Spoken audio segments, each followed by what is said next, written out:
And Lambert, he will listen and will also give comments together with all of us, because I think that will be a useful exercise with Lambert together, so that we can see what type of question he asks, so that later in group we can also use the same idea, and while we listen to each other's proposal, to give critical inputs to each other. And we would like to do a combination of plenary and a group discussion, because we thought if we do it one by one whole day, it might be very tiring and it's not practical for all of us to concentrate, to listen. So we will do first plenary with Lambert, then afterwards we will do group discussion. Then we will come back to the plenary again if there is a specific question needs to be discussed all together. Yes? Is that fine? Okay. Who is the volunteer? Because most of you have, almost everybody has sent in the PowerPoint. So who are the volunteer? You are willing to come? Okay. Jasna will be the first one. You will be the second one. Who else? Okay. Third. Fourth. Okay. Yes? 5. Okay. Yeah, we have 5 people. Thank you. At BP Corella Institute of Health Sciences, in the Department of Health Professional Education, we have a 5 days module where all the teachers of the Faculty of Medicine, Faculty of Dentistry, Nursing, and the Public Health, it is mandatory for all of the teachers to take up this training. And a 5 days module is followed. And it has 5 themes: curriculum, teaching learning methodology, assessment, continuing professional development, and educational research and leadership. Under these 5 themes, we have around 15 to 18 topics which need to be covered within that 5 days of time. And we have 25 participants per training. Next, please. Yeah. So we have faced difficulties with this module, because many a times the lectures take up more time. So we don't have the time for the practical exercises which will really benefit the participants. And I've already said 15 to 18 topics are to be covered. So it becomes quite difficult for the health professional core team to decide which topic to put in that particular 5 days module. So these are some of the challenges which we have been facing. So one way out could be the blended course, where we can have online, then the offline or the face-to-face, and summing up with the online part. Our research questions are: how will the problems of face-to-face faculty development training program be addressed? The next one is: how does blended learning help in creating meaningful faculty development training program? So under these research questions, we will base our project. Under the methodology, we have put in some of the important things which we want to do in order to answer the research questions. First one is pre-test and post-test, which will assess the perception as well as the knowledge of the participants.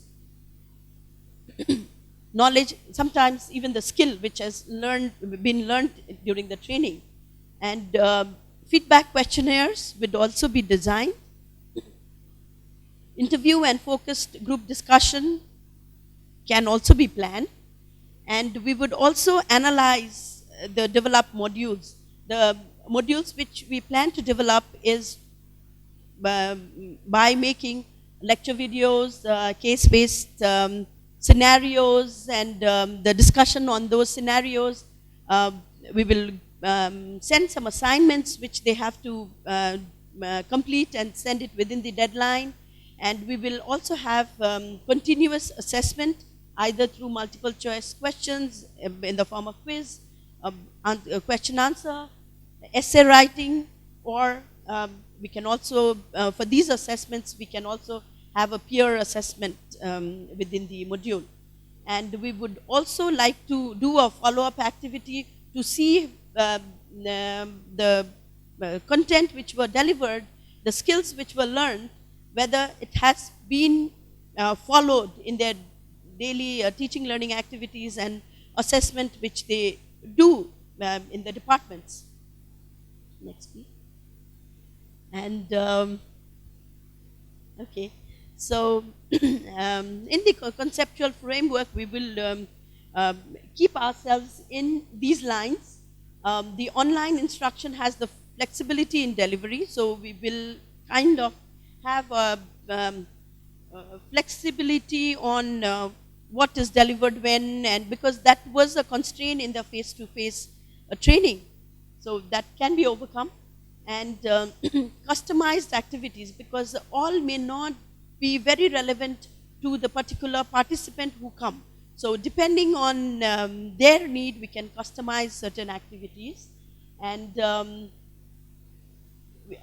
in the research question, we said we will have a meaningful learning.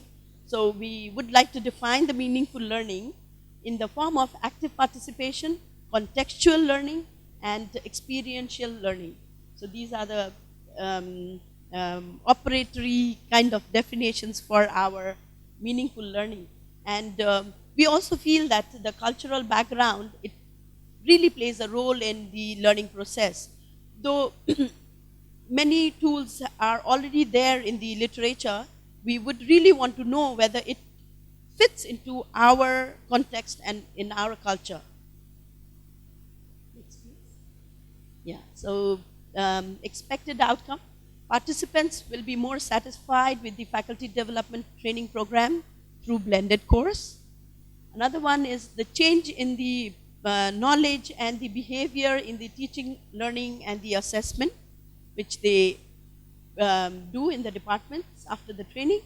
Incorporation of knowledge and skills learned during the faculty development training into their daily teaching learning activities, and specifically the formative assessment part. So thank you, and all the best. Yes. I think that's great work, what you're doing. And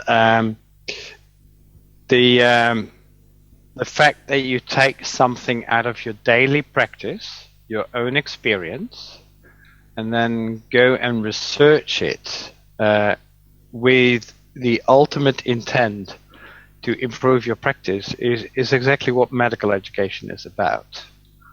So it's not, we do fundamental research in medical education, but only with the long-term outlook of improving practice and knowledge and practice.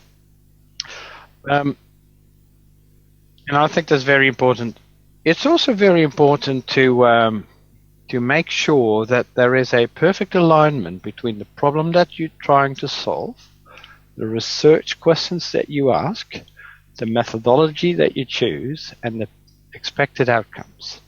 And if I get you correctly, the problem that you address is a logistical problem. It's a time problem. The research questions that you ask are both on how, seeking understanding, and the methodology is justification research, pre, post, and questionnaires. And sometimes it's good, and they all three have merit, but I'm not sure they are best aligned in a project.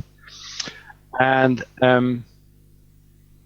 there's nothing wrong with wanting to increase the efficiency or the logistics or the cost or the time efficiency of an educational method. It doesn't have to be highbrow and philosophical. These things are important, because what we understand is that even the best developed educational approaches or assessment approaches, if they are not feasible, they are not very long-lived. They will perish.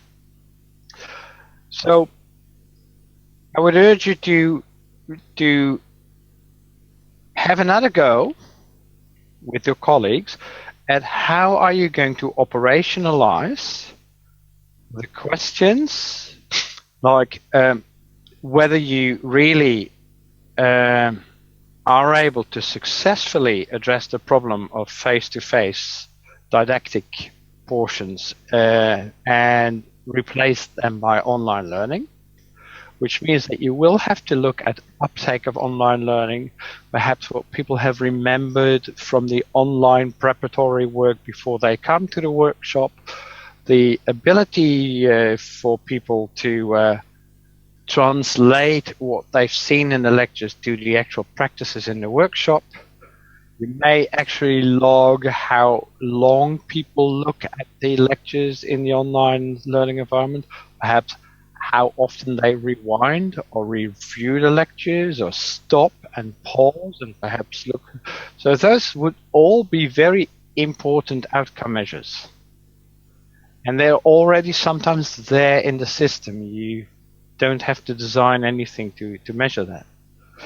If you look at how the blended learning would increase the meaningfulness of the learning experience, again, I would indeed think that focus groups or interviews, and that depends on your specific question, could be helpful. Or ask people to an alternative is, here is the module, and we'll ask the participants to redesign the module and make their decisions and explain why they are making the decisions, so more participatory design. Long-term retention is an important one. And again, it's a question, how do you measure long-term retention? And you probably don't want them to keep diaries, etc. But there is, for example, a critical incident technique. So you interview people 6 months later and you say, you remember that course? Yeah. Can you tell me situations where you actually put into practice in your teaching what you've learned during the course, and see whether people are still able to link that to the course and to the fundamental things that they have learned during that course. So I would urge you to. It's a very good project. If you want to improve, you may want to make sure there is a much closer alignment between your trigger. Your observation of the didactic part takes too much time, the research questions and how they would address that trigger, and the methodology chosen. One final point. Up until now, it seems as if you're trying to solve a local problem. So what can you do in terms of your data collection, in terms of your redesign of your proposal, that would help you solve your own problem, and at the same time increase our understanding of the value of blended learning in the staff development area? Because if you can do that, you can both publish and solve your own problem, and that's always a good idea.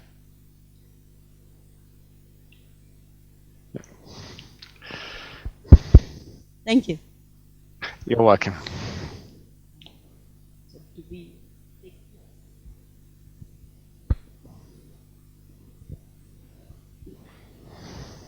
Everything is very clear to you? No.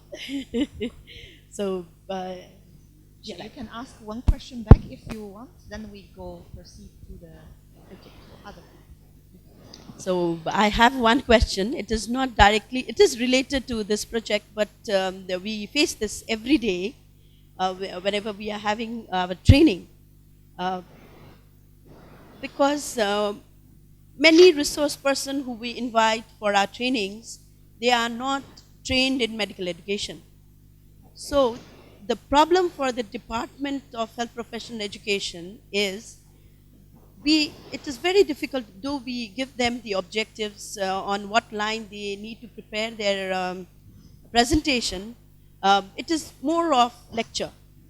So it is very, very difficult for us to say something and do something else.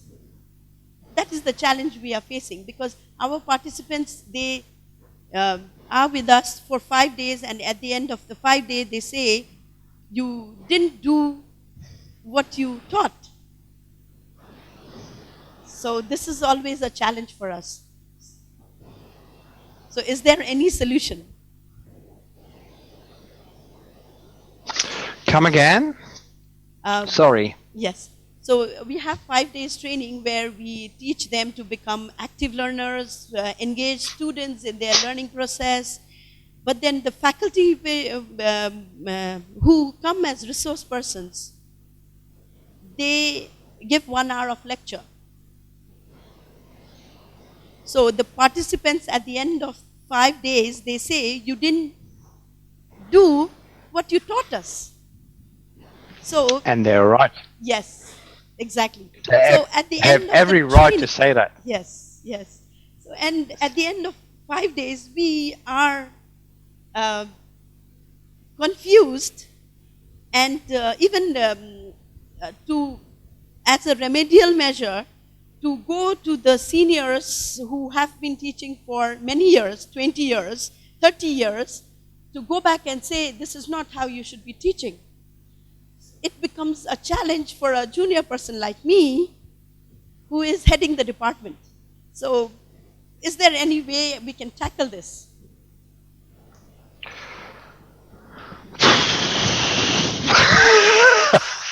Ask me something simple.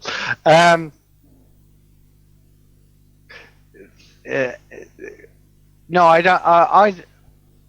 I think it's very difficult if you're a junior faculty member in a situation in a situation where it's not customary for junior faculty members to correct senior faculty members, to tell them that they're doing it wrong.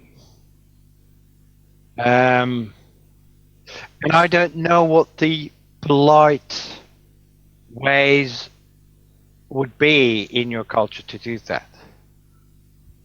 Typically in my culture, if I don't want to be direct, I would either suggest that somebody else has said this, so I would suggest, or try to raise their own inquisitiveness. So I would ask questions like, with your experience, do you still think this is up-to-date educational approach? Or I would say, well, one of the feedback that we often get from our candidates is that we teach them a way of learning, and we teach about a way of learning, but we're not demonstrating it. Is there any way we could improve on that? How do you see that? So that involvement and raising their inquisitiveness. Here I would say something like, we don't practice medicine like we did 40 years ago. Why would we practice education like we did 40 years ago? And so it's a whole repertoire, but you have to, and that's again, practice what you preach. If you want them to change the way they educate in your faculty development course, it will have to come from themselves. So you can slip them literature about staff development or faculty development. You can slip them an AMY guide on staff development, modern approaches. So that's one thing. The other is that even in the most modern assessment, there is nothing against a didactic lecture portion in your curriculum. Because if you look at the literature on expertise development, and teaching is an expertise, and it's actually a complex expertise because it's something that is unpredictable. You don't know what you're going to say or what's going to happen, but you have to be able to deal with that. It's a complex skill or a complex ability, and what we know about dealing with learning to deal with complex situations is that you do have to have some background knowledge. Because teaching or education is actually constantly solving problems. People ask you something and you have to have a response, or people do not seem to understand what you're trying to tell them or what they need to learn, and you have to find an alternative way of making them understand. So it's it's you need to have some background knowledge before you can actually teach. You need to have some knowledge about education. So there's nothing wrong with having didactic elements, but the strength lies in having those didactic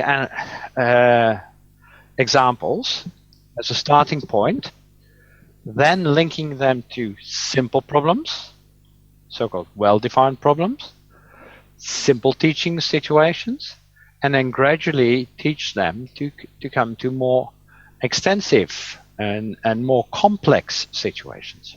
It's easy to give somebody feedback who is eager and willing to learn, who listens to your feedback, who immediately translates that feedback. That's easy. It's much more difficult to give feedback to somebody who's unwilling to receive feedback, who's defensive, who says, "Why are you always picking on me?" Or it's even more complex to give feedback to somebody who is your senior. That's a question that you just asked.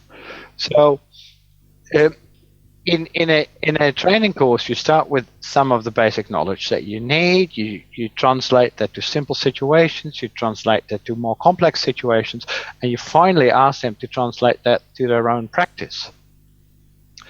Typically, modern courses are followed by communities of practice, so where people after the course meet and on a regular basis and basically bring in their difficult problems. I now had a student, or recently had a student, and I tried to do this, and the student's reaction was that I actually didn't know how to handle that. How would you handle that? So that's what you typically do.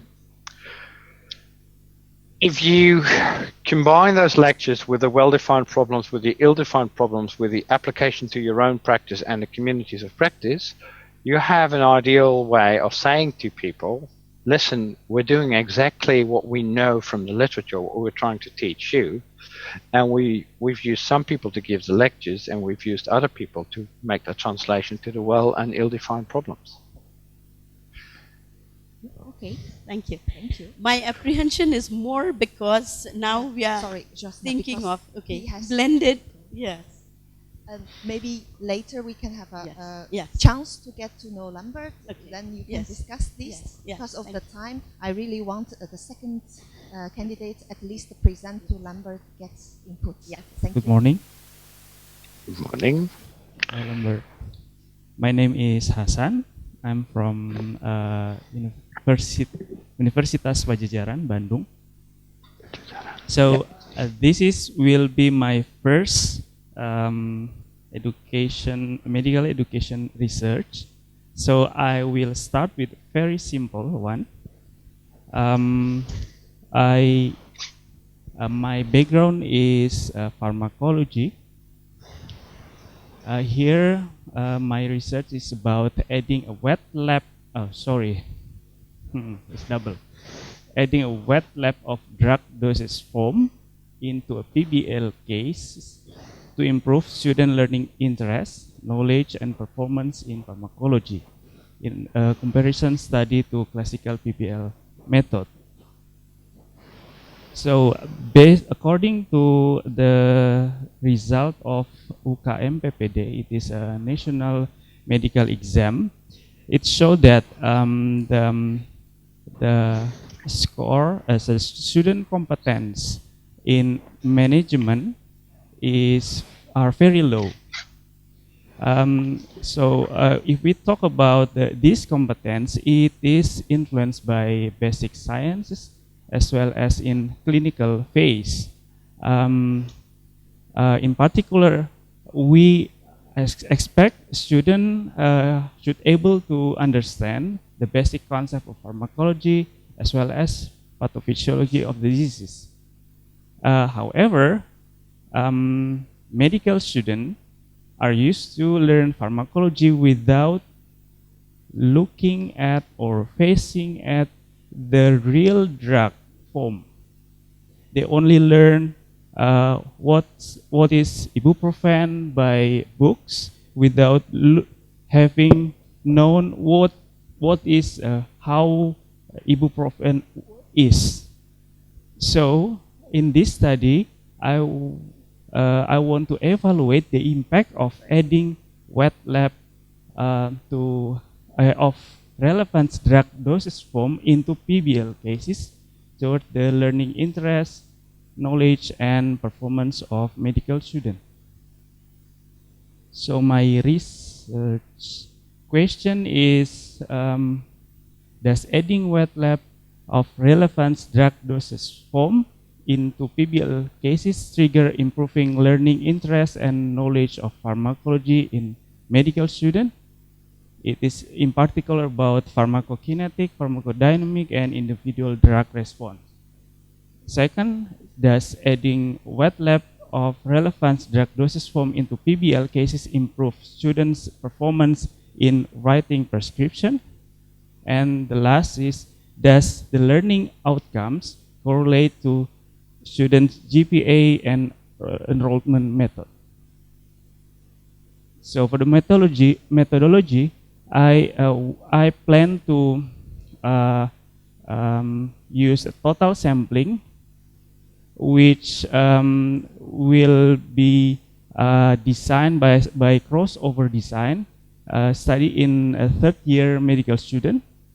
So I will test 2 cases. In the first case, there will be half of the student will be a control group, and then the rest will be the intervention group. And later on, maybe 2 or 3 weeks later, we switch to the second case, which the first group will be the intervention group, and then the other will be control group. So the independent variables will be, first, the learning interest, which I don't know how to assess this one. Maybe I can have your input. What I imagine, maybe I can use the questionnaire or open question to assess the learning interest. And then for the knowledge, I can use the pre and post test. And then for the performance of writing prescription, I will use checklist post test as OSCE. Okay, next. So this is for the example. In classical PBL case, student only given the page 3, the upper part, and then there will be instruction. For example, please write the prescription, or please explain about the pharmacological properties of the drug. That's the example. So in this study, I want to add this part. So beside giving this paper to student, I will also give the real drug to student. Then they know what aspirin is, how it is formed, and so on and so on. So that's the simple thing. Next. So I expect by adding this wet lab relevant drug dose form into the PBL case, improve student learning interest, knowledge of pharmacology. It is also, I hope, so I expect it is improve student performance in writing prescription, and maybe it is not really correlate to the student enrollment method, but it is correlate with student GPA. Thank you.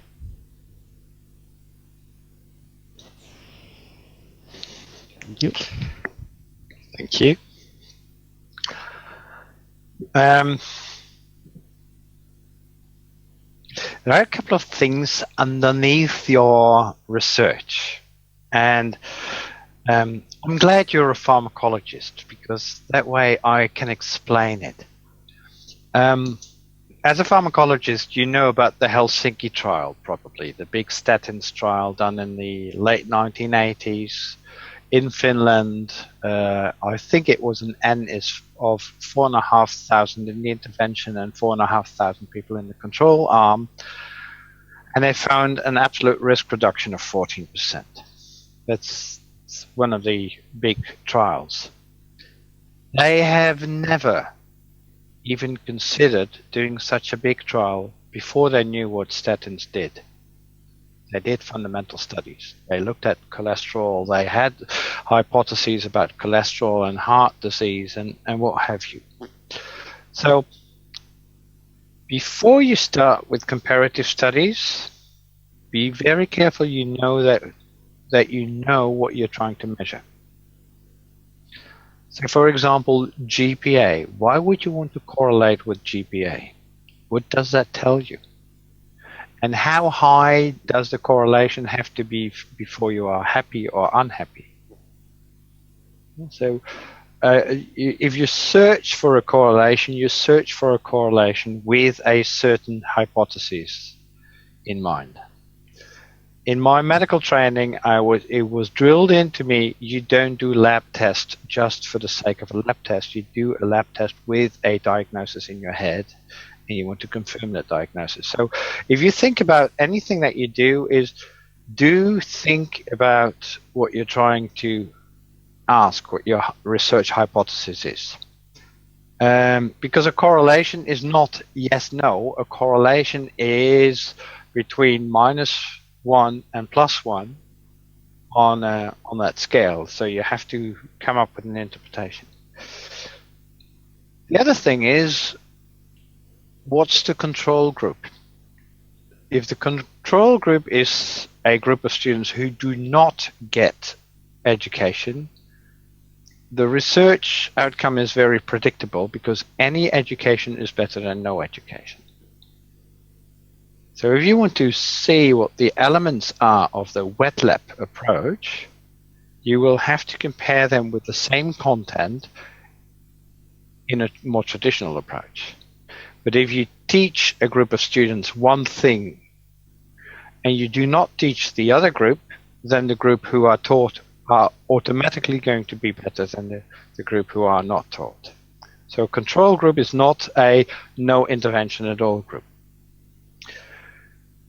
The other thing that you may want to consider is that one of the recurrent findings in the literature on application of knowledge, so your performance, your prescription performance, is that it is very case specific.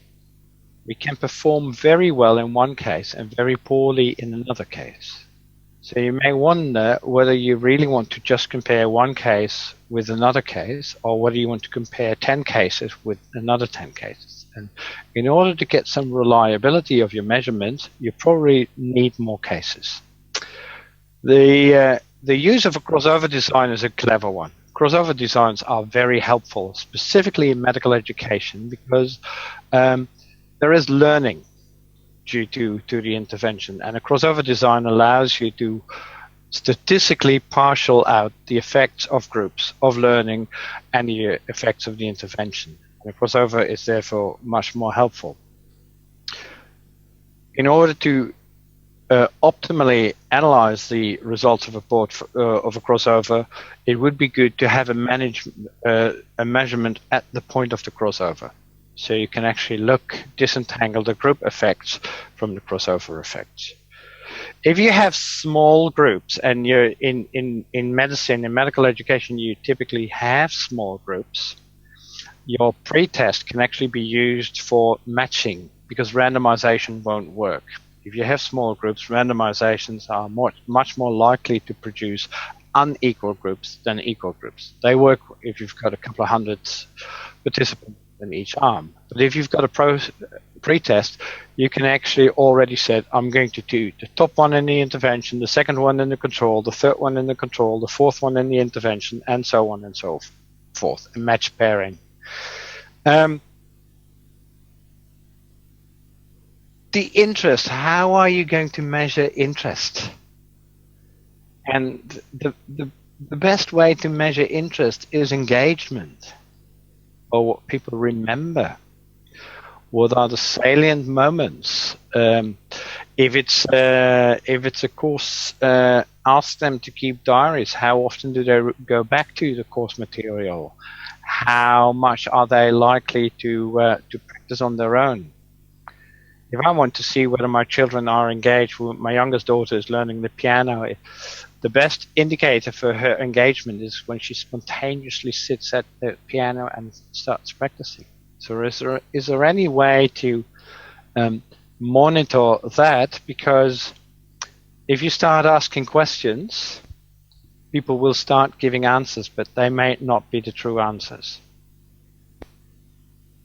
So if it's about engagement and you're going to ask them, how engaged are you with this, and they want to please you as the teacher, they'll probably overestimate the engagement. So you have to find some ways of measuring that without your participants knowing that they're actually being measured on this. It's called a non-reactive or non-obtrusive measurement.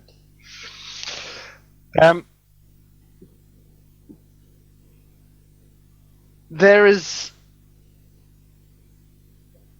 literature on engagement, and there is literature on authenticity and instruction.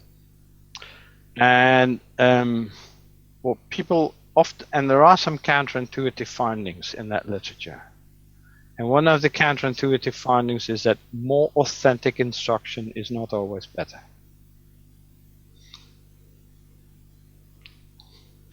It's a lot of feedback, but the feedback is because the comparison is intuitive. And it's an important comparison, but make sure that you're not doing a comparison without really knowing what you're comparing. If the statins trial had used sodium levels as an outcome, the conclusion would have been that statins don't work. They knew they were looking for cholesterol. So make sure you find your cholesterol here.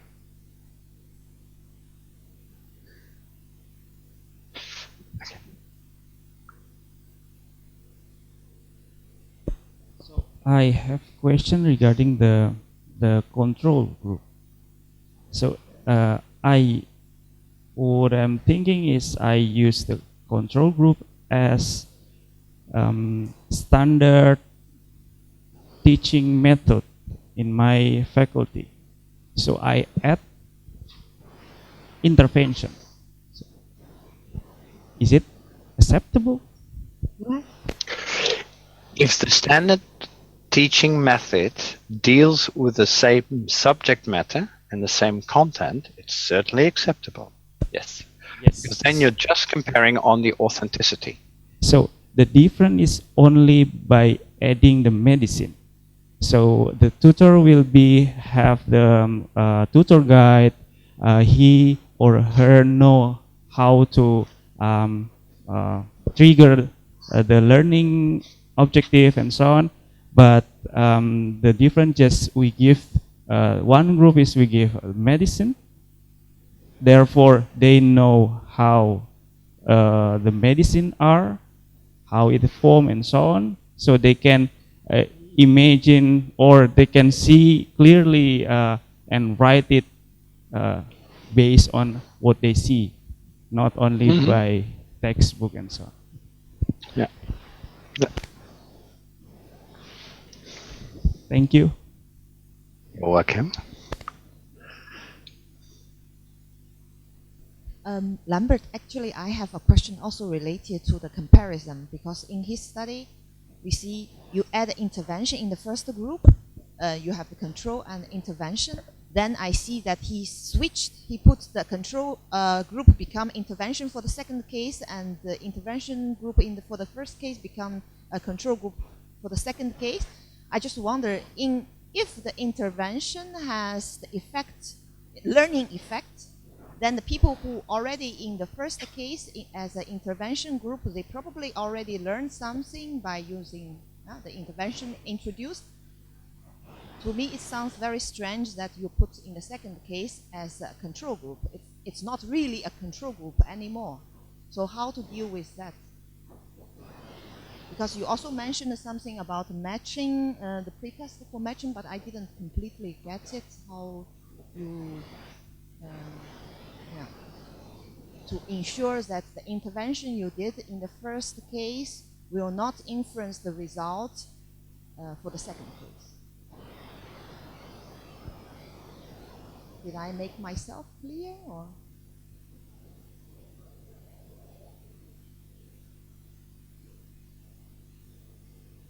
Hello? Oh, you're asking me. I thought Yeah. you were asking the presenter. Sorry. Yeah, but sorry, because the presenter. I was waiting for the response as well.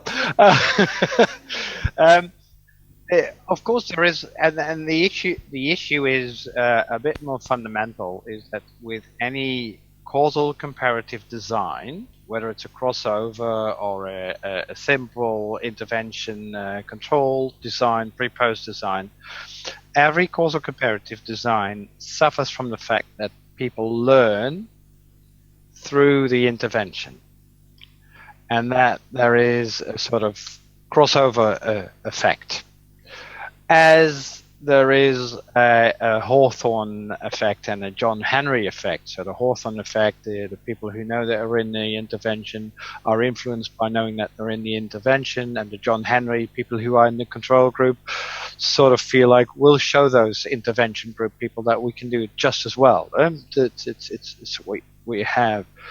The assumption that you would learn a generic skill, and this is a rather depressing comment I'm going to make, but the assumption that you would learn a generic prescription skill from a one-case intervention is not likely to happen.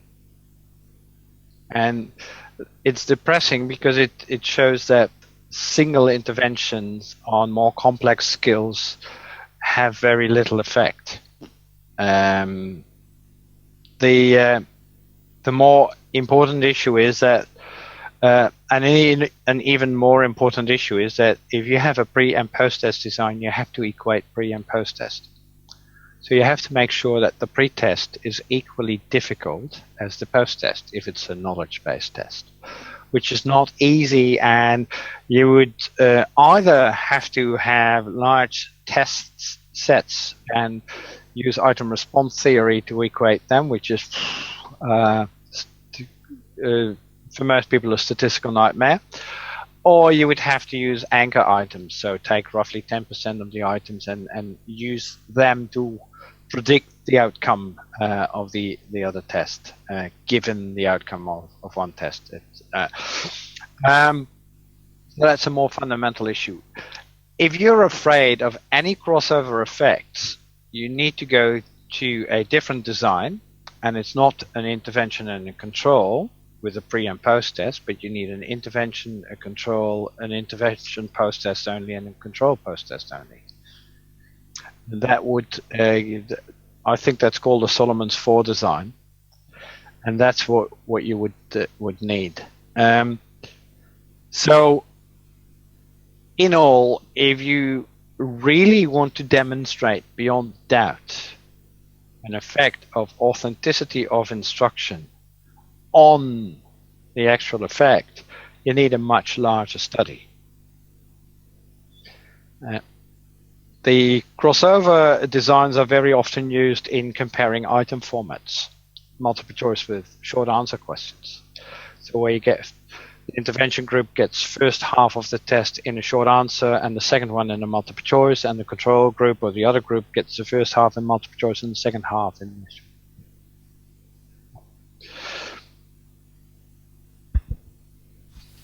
Good morning, Prof. Lambert. Good morning. My name is Nicholas. I am from Nusa Cendana University. Hi, Nicholas.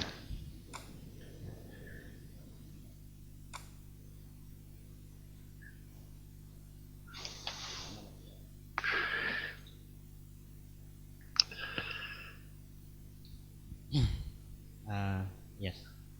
This is my title. I'm trying to develop a student admission model for rural career choice. Yes, slide please. God, that surprises me, Nicholas. Yes. I use this time to consult to you. Yes, a slide please. Uh, the background is there is a shortage of health practitioners in underserved rural areas. The Indonesian government has implemented a range of policies aimed at recruiting doctors to rural and remote regions since 1961 until now, based on incentives and rural-bound scholarship. While these programs of compulsive and incentive may have increased recruitment to rural areas, the retention has been still poor, according to FND 2012. Synergy between intervention in health system and professional education system is needed. This is from Lancet. And finding an educational intervention to bring more graduates to serve in rural areas is important. My research question is, what admission strategies have been proven to be successfully implemented to increase rural retention of medical graduates worldwide? The second one is, what factors play significant role in rural career choice of medical graduates in Indonesia? And number 3 is, what medical school admission model is suitable to increase rural retention in Indonesian local context? Slide, please. Yeah, this is my proposed research methodology. There would be 3 studies to answer, each study to answer its questions. Study 1 is a systematic review. With the outcome, I'm looking for the values, commitment, social goals, personality traits, and other factors contributing to rural career choice. So we know that there are internal factors and external factors, and I'm more interested in looking for the internal factors actually. The second outcome is the successfully implemented educational strategy worldwide to increase rural recruitment, and retention of medical graduates in rural areas, especially in the area of medical admissions. I need 12 months with location in Flinders University and UGM. Slide please. The second study is a qualitative study to find the values, commitment, social goals, and personality traits of rural Indonesian committed doctors. I use focus group discussion and in-depth interviews for 4 months. I interviewed 3 groups of doctors. GP worked more than 10 years in rural, and then GP who left rural after working more than 3 years and then still live. GP never worked in rural. I would like to know what are the differences between these 3 groups. And then I transcribe the interview around 4 months, and then I start with qualitative analysis with 2 researchers in iterative fashions. I think it's maybe around 4 months. And the location is, I choose 3 rural places in Indonesia. I use the list of rural places according to Indonesian Finance, Department of Finance. And I choose 3 the most urban Indonesian city. It would be Jakarta, Medan, and Surabaya. I also use UGM and Flinders University for consultations. Slide please. The second study would be design-based research. I'm designing the admission model. The outcome would be student admission model. The stages would be designing model and the scoring system. I hope I can finish that in 4 months. And then expert review and revision of the model, maybe around 4 months.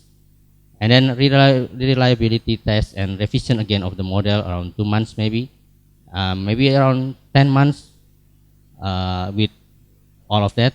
And the location would be for expert review, UGM and Flinders. And I would choose again some group of rural doctors and some group of urban doctors for the reliability test. And again, I revise the model. So the location would be, I maybe choose 1 or 2 rural and urban Indonesian cities. Yes. This is all my resource I got already. Internet access and library with full access paper, UGM library, and maybe later Flinders, I hope. The team, myself, my background is medical education.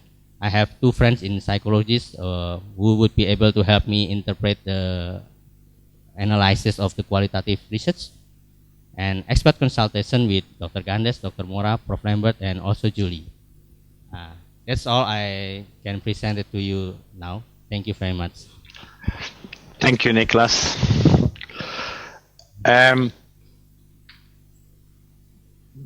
Yeah, I know this is not a new research proposal to me. I've heard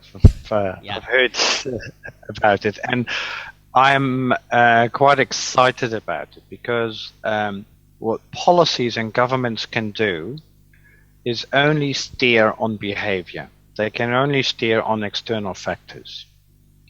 They can, like the bond, or you've worked there for 3 years, or 6 years, or whatever duration the bond has, and then as soon as you can, you leave. Forcing students to take up a rural placement is not going to work either, because it's more going to alienate some students and really draw students. So the important thing, and that's the one that you're looking at or looking for, is what drives people intrinsically to be there. So that's not a behaviorist model, that's a social constructivist model. It's what is the sense making, the meaning making, what do people get out of it as the feeling that they make a difference to the world. And that's very interesting, and the way you're going to look at how can education play a role with this, and how can admission play a role with this, is very important. I think that the 4 outcomes that you were looking at, the values, the commitment, the social goals, and the personality traits, is a very strong combination. And let me tell you why I think it's a strong combination, because through my work, I'm not a firm believer in personality traits, and that's my personal bias. I know that's a personal bias. So I think it's good that you do look at whether there are personality traits or measurable things, because in people's character and personality build up, because if you ever want to admit, if you ever want to do selection, or at least include this in the selection process, you will have to look for those traits and those personality characteristics. The final part is, and of course, this is a PhD program, and it's different from an individual research project, and it's a PhD program that you've been vetting, that you've been rewriting and fine-tuning for some time. So no wonder that it's strong in the fact that you do your fundamental research, you look really at what are the factors that matter, then the design-based research, and then the justification research, or at least the psychometric analysis and the analysis of the instruments. And that, again, is one of the most fundamental things I hold dearly about medical education, namely that connection between there is a practical problem, we're going to analyze it at the fundamental, the molecular level, so to speak. We're going to build something new, do design-based research, and only then are we going to look at whether it really works. And that, to me, is a cycle which is incredibly important. So I cannot wait for your first results to come. Thank you very much. Thank you, Niklas. Yes. If there are no more questions, I'm afraid I have to go to another meeting. Okay. So we will continue the session without you. Thank you for your feedback. It's a pleasure. I wish you good luck with the remainder of your workshop. Okay. Thank you. Bye-bye. Bye-bye. Thank you. Bye-bye. See you next time.